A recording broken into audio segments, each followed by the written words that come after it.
Welcome to The Buzz. I'm Christopher Conover. This week, where campaigns get their money. When it comes to campaigns in Arizona and across the rest of the country, you need money to play the game. This week, we look at where that money is coming from. Joining me in the studio are Danielle Camaro from AZPM and our own producer, Zach Ziegler, who's sort of on this side of the glass, while still on the other side of the glass. Welcome, both of you. Thank you. Someone's still got to push the buttons. Well, that's exactly right. And Zach, it is, as usual, you pushing all the buttons here. But let's start out, before we get into the races everybody thinks about when it comes to campaign finance, which are the federal races. You both spent a lot of time this week looking at the state races. Danielle, in particular, you looked at the propositions that are on the ballot this time. Yeah, I did. And the one that I want to talk about first is Proposition 139, which is the proposition that would codify the right to abortion. That has raised a ton of money, in particular for the proposition. So I found about $27 million that was raised by the Arizona for Abortion Access PAC. And those donations, a lot of those donations came from out of state. A lot of it came from in-state. So just to name a few of the big donors, the PAC, Arizonans Fed Up with Failing Healthcare, they donated about $4.4 million. Planned Parenthood, which was both in-state and out-of-state, donated about $3.5 million. Actually, most of that came from out-of-state. A lot of that came from D.C. and California. Next in line was the Advocacy Action Fund, which is actually out of California. They donated $2.25 million. I also saw just a few wealthy out-of-state donors that I thought were kind of interesting. Individual donors. One was Phoebe Gates, who a lot of you may know is the daughter of Bill and Melinda Gates. She donated $750,000. Michael Bloomberg, $1 million. The Open Society Action Fund, which was founded by George Soros, donated $500,000. And Kate Capshaw, who is Spielberg's wife, and she was the star of the Indiana Jones and the Temple of Doom, donated $50,000. And then there was just a ton of donations from individuals. There was more than 26,000 donations that were $1,000 or less. As far as spending against the measure, it was far less. The PAC that was raising most of that money is called It Goes Too Far. One of the largest donors to that was the Center for Arizona Policy Action, which is a nonprofit organization based in Phoenix. And then there was a ton of just small donations, less than $1 million, many wealthy philanthropist types, including just one of the names that I recognized on there was Jim Click, who donated $10,000. And for those maybe who aren't familiar with Jim Click, owns a number of local car dealerships, very politically active, usually on the Republican side of things. So not necessarily a surprise to see him on that side of it. But $10,000 is not a small amount of money. No, it's not. I mean, I thought it was notable that he was on there, mainly because he does tend to cross the political aisle sometimes with his donations. It's interesting when you were reading off some of those big names, Phoebe Gates, Kate Capshaw, Michael Bloomberg, that they're donating to Arizona's ballot measure because this is a ballot measure or something similar that's in a number of states. So Arizona obviously getting a lot of attention nationally from people with a lot of money, obviously.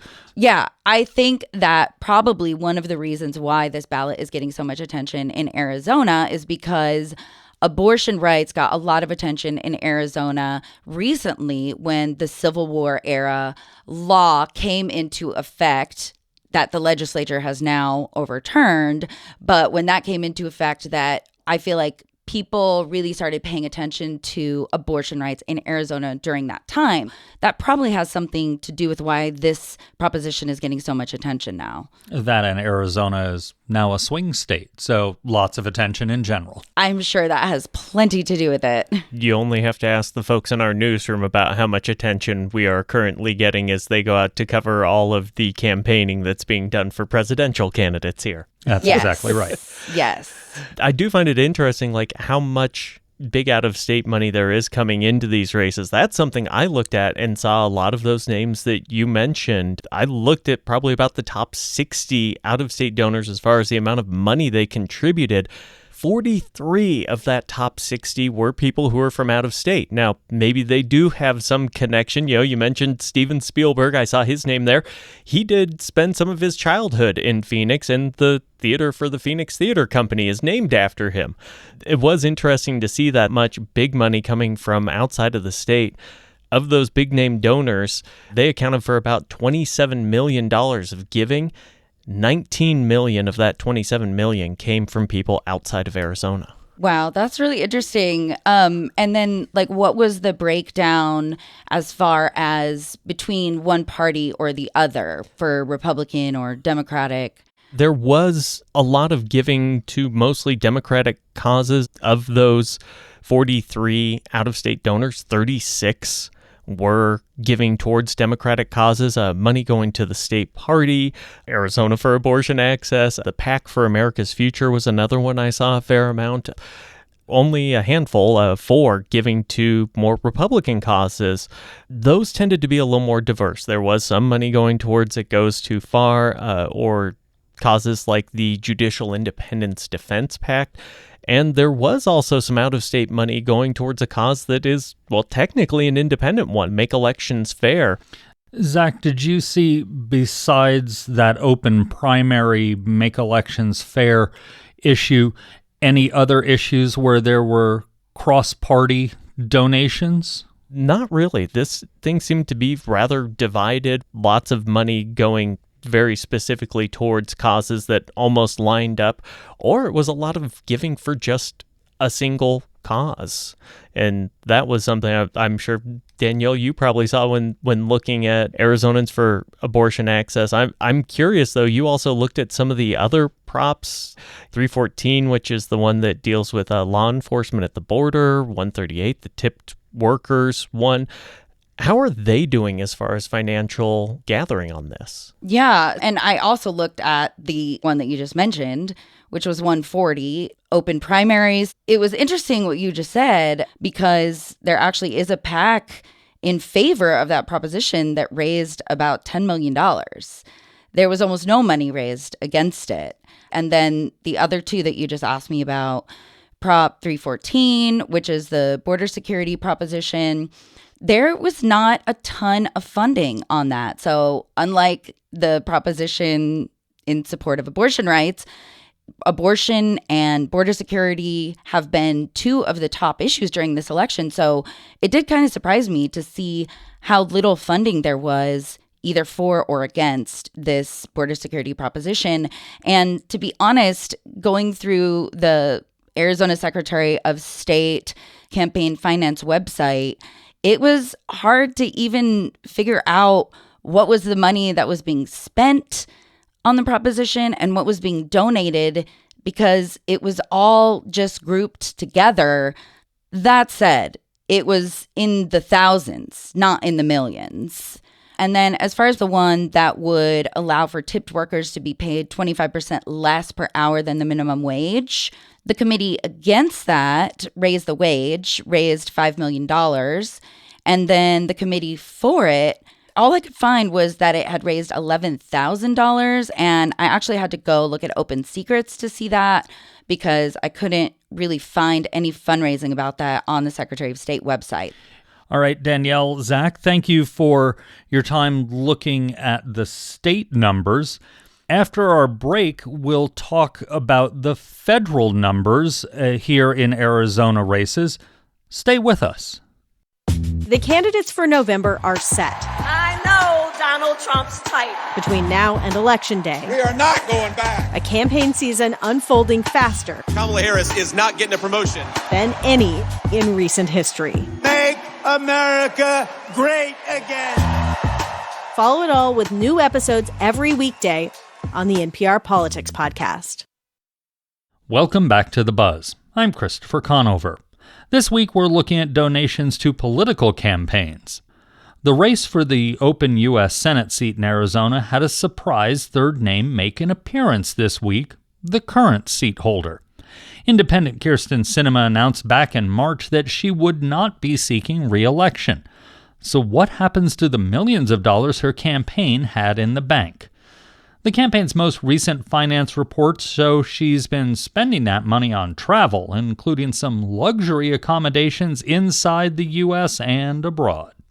Joining us now is Wayne Schutsky, a reporter on the KJZZ Politics desk, who wrote about what was in those reports. You know, we saw the last quarter, I believe she had refunded a lot of her donations. So I actually started looking at her documents this time around to see if she was going to continue that trend. And she really didn't. I think it was about $5,000 in refunds this time around. But we saw over $100,000 spent on planes, hotels, all this kind of stuff. And we're not just talking the United States, we're talking France, Tokyo, all over California, luxury hotels, flights, all these kind of things. And we're not talking just luxury like, oh, that's a nice hotel. The one in Japan that you mentioned, that's a very, very high-end, at least based on the price, hotel.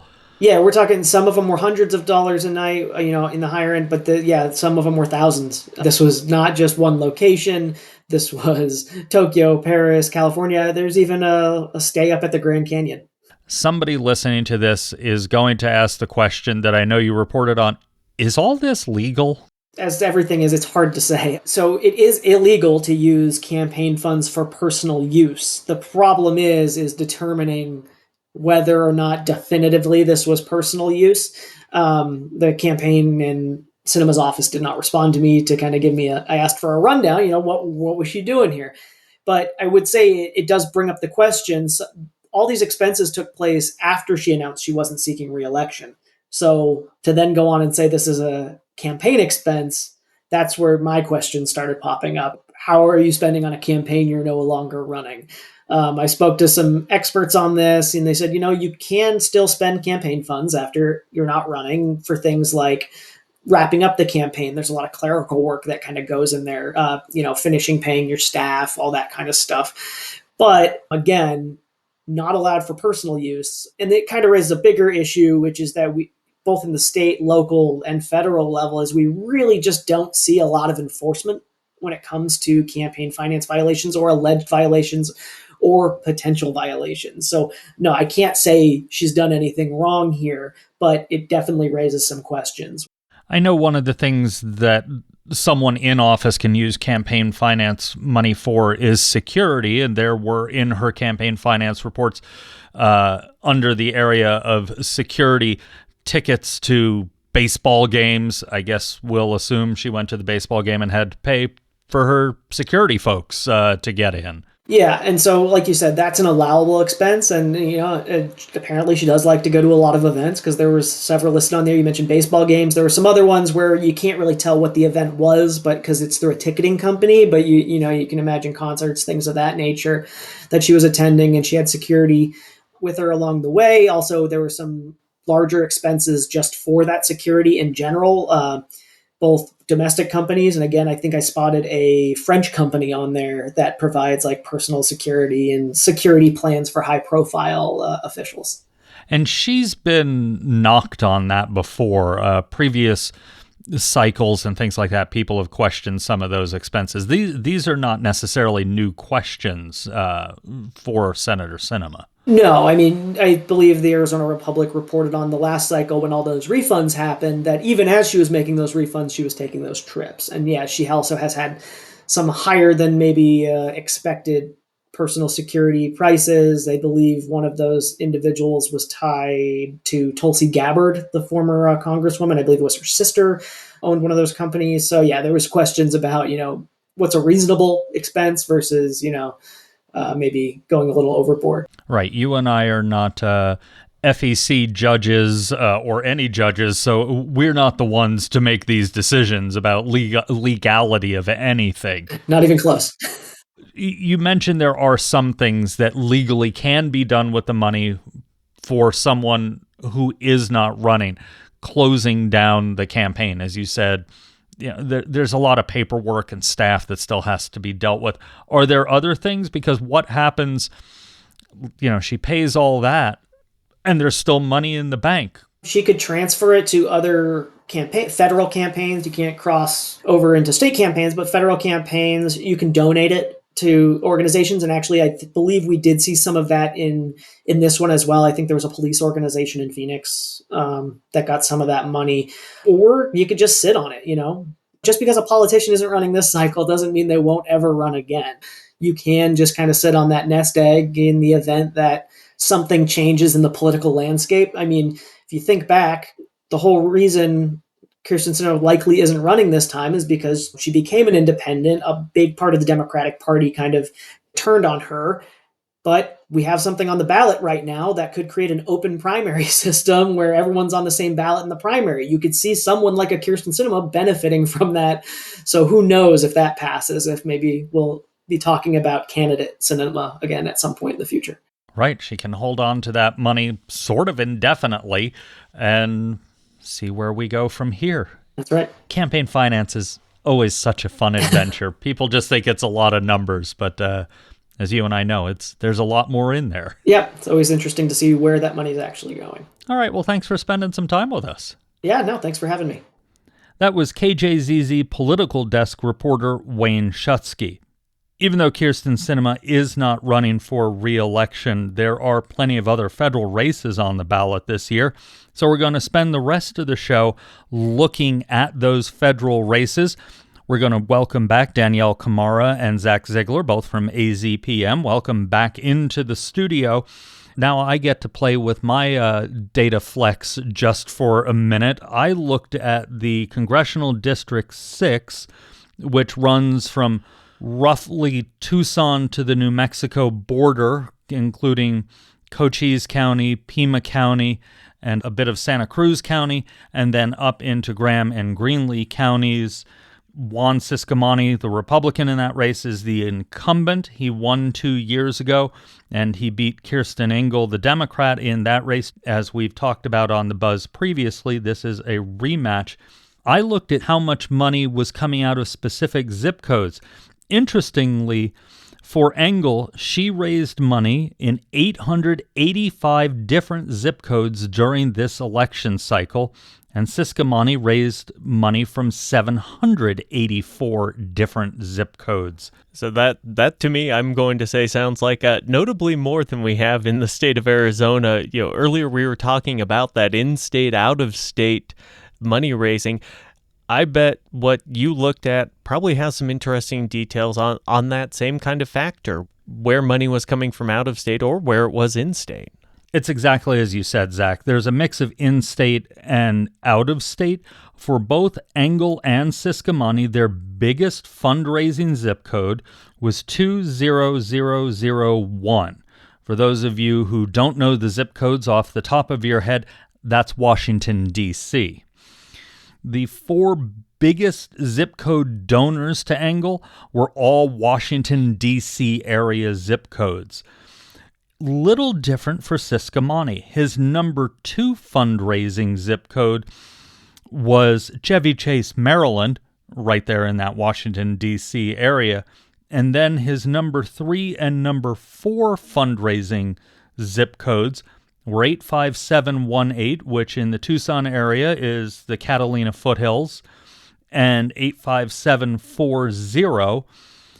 Engel doesn't get into the Arizona zip codes until her 5th, if you will, most popular zip code, which again, 85718. For Ciscomani in that 85718, which again, Catalina foothills, one of the higher socioeconomic areas in the Tucson area. Ciscomani, through the cycle, has raised over $860,000 there. Engel raised about half of that in that same zip code. In southern Arizona, that one and 85750 are the ones that they always concentrate on because that's where the big dollars are in southern Arizona, which makes up the bulk of the population of the 6th Congressional District. That's interesting. And that race, it's raised a fair amount of money. $13 million was the number that I had from the last campaign finance reports. I've got a question in general for you two. How even do you think donations are across the state's congressional districts? CD6 is the leader. Do you think these safer districts raise anywhere close to that? I would guess not similar at all. I was going to say CD6 is one of the most competitive districts and most watched districts in the country. So I'm guessing they have way more money. That is very true. So there are 2 races that feature incumbents in our districts that, according to Princeton's gerrymandering project, are extremely safe districts. That's CD7, the one that Raul Grijalva is running against Republican challenger Daniel Gutierrez, and Congressional District 9, where Republican Paul Gosar is running against Democratic challenger Kwesi Smith.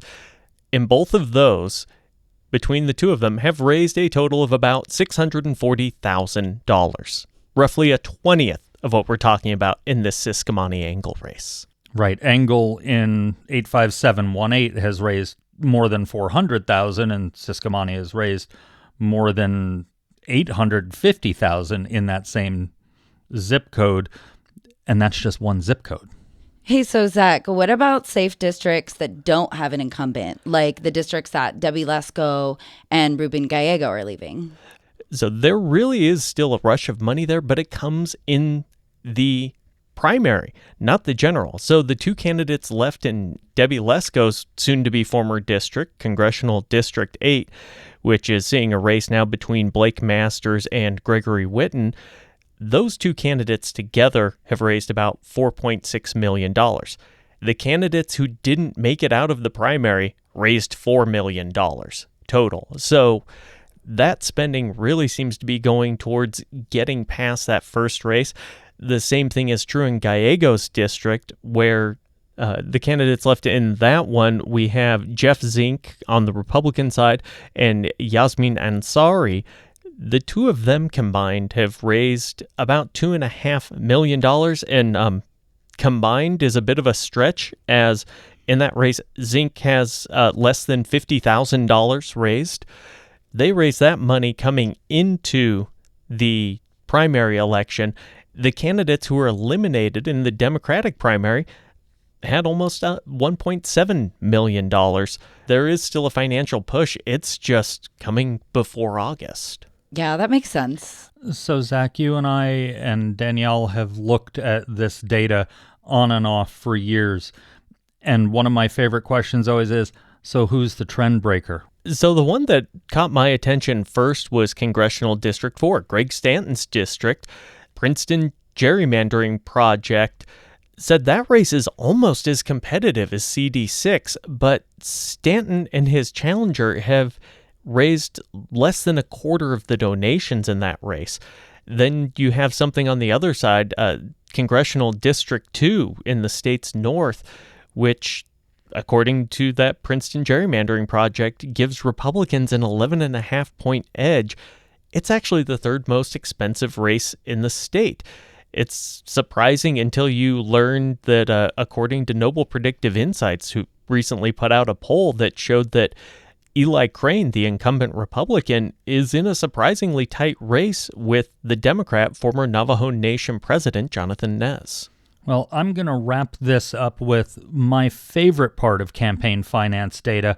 And because the databases are so big and have so much information in them, but it seems like there's always a nugget in there. We'll call it what we call in radio the water cooler story. The thing, you all remember water coolers when we all always worked in the office where we all stood around, maybe it was the coffee pot, and talked about some very random thing. I found it in the CD6 race.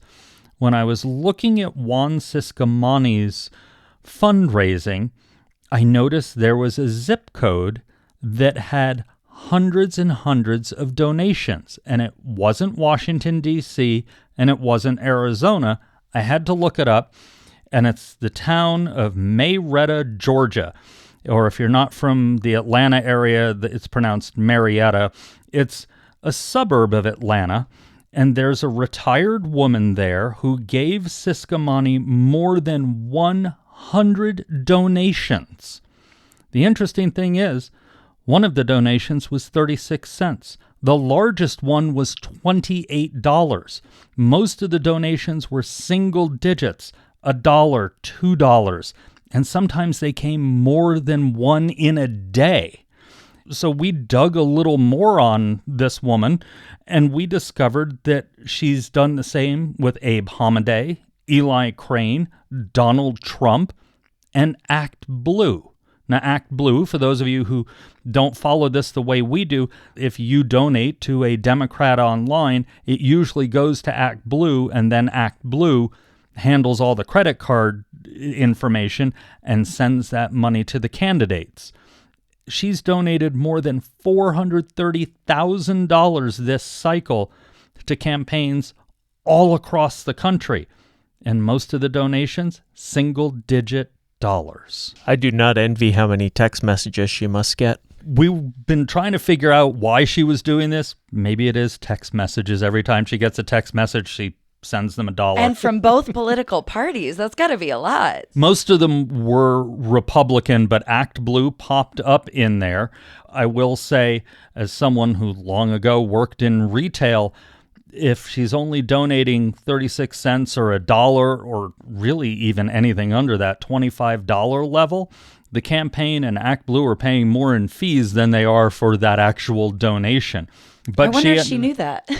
She may have. Siscomani, for all of those donations she gave him, only got about $1,200 total, far from the max.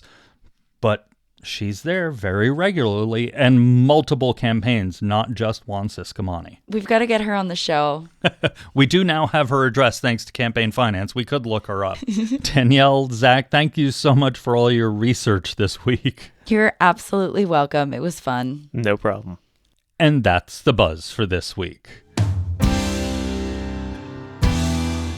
You can find all our episodes online at azpm.org and subscribe to our show wherever you get your podcast. Just search for The Buzz Arizona. We're also on the NPR app. Zach Ziegler is our producer, and our music is by Enter the Haggis. I'm Christopher Conover. Thanks for listening. AZPM's original productions are made possible in part by the Community Service Grant from the Corporation for Public Broadcasting and by donations from listeners like you. Learn more at support.azpm.org.